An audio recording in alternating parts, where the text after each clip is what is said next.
It was absolutely soul-crushing. It's like something that completely sucks your energy out, and that's what The Munsters did to me as I watched it. Welcome back, horror fans, or should I say comedy on this one. No, this movie is definitely not funny, and not that it's scary either, but welcome back, horror fans, and thank you for clicking on my review for The Munsters. We're talking about the new Rob Zombie remake of the classic 60s show that attempts to reboot everything we know about it, and I believe it's his first attempt at comedy. Not that I've seen every one of his previous works, but I am quite a fan of Rob Zombie as a director. From 31, 3 from Hell, House of a Thousand Corpses, and I quite like his first Halloween remake. If you know The Munsters, you know we follow Lily, who is the typical 150-year-old vampire who is looking for the man of her nightmares until she lays eyes on a Herman, the 7-foot-tall green experiment with a heart of gold. It is love at first shock as the two ghouls fall fangs over feet for each other in a Transylvanian romance. Unfortunately, it is not all smooth sailing in the cemetery, as Lily's father has his own plans for his beloved daughter's future, and they don't involve her new bumbling beau. For reference, I am not a fan of The Munsters. I have no attachment to the original series, to any of the previous movies or attempts at reboots. I know of it, but I have no nostalgia for it, nor do I have any particular dislike for it for what it's worth. And as someone who is a fan of many of Rob Zombie's previous works, I was extremely disappointed still. This is a film that is very hard for me to review because I always want to talk about something positive. And while there are pretty colors, the set design is really fun. It looks like one of those haunted houses in theme parks that you go into. The lighting is fun, but it's all so incredibly cheap with an absolute lack of self-awareness about it. Like, the lighting looks great, the set design, the costumes are really fun, but they're so cheap. They look like the costumes I get at my local costume shop. They're the sets that are cheaper than the ones I had in my film school that look like those haunted houses at theme parks, but they're really cheap ones, like the one in Brighton. And seeing how the film looks, it could actually be quite immersive as a theater play. I think that could be really fun. There are some nice transitions. They get really kooky and creative. They're very cheesy, purposefully so in their transitions. Like, instead of the pans in Star Wars, you have like axes falling down that transition into another shot. You have poison dripping off screen that transitions into another shot.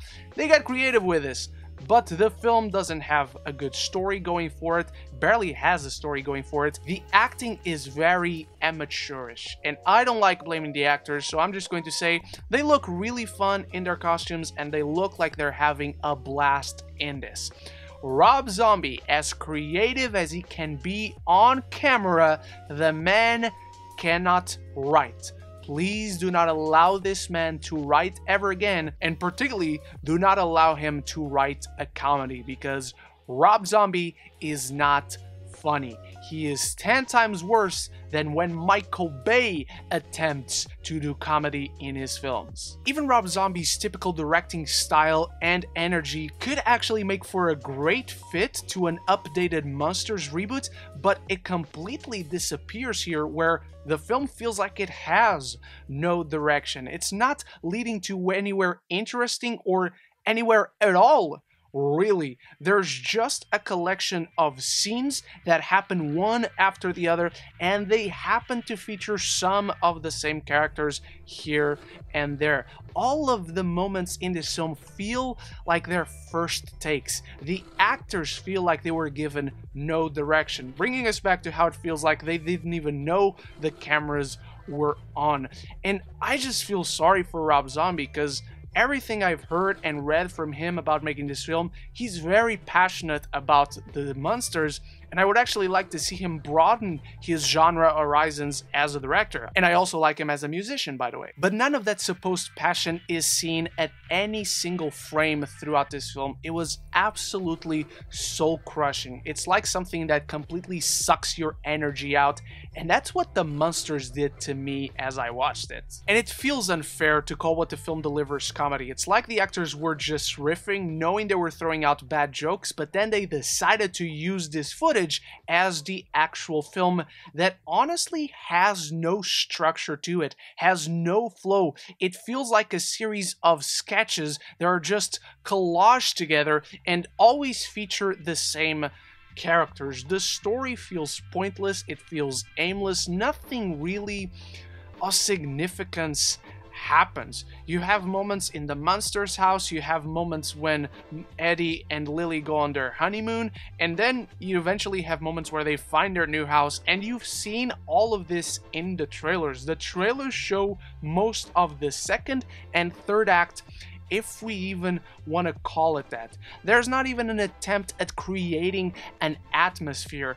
Not that they could because of how the film looks. And again, there could be a point to this. You can have something look really cheap and fake and then play around with it a little bit. In the tone, you could have a presence of a tongue-in-cheek feel, be it with the visuals, be it with the characters, but there's none of it. It almost feels like there's a complete lack of self-awareness in regards to what is actually being displayed on screen, to the point where it feels unfinished. You can see the lighting that they're displaying on set behind the shelves and in the shots that they were trying to cover up. You can see where the lighting is coming from, that it is illuminating the sets in all these weird kooky colors that give it this supposed atmosphere.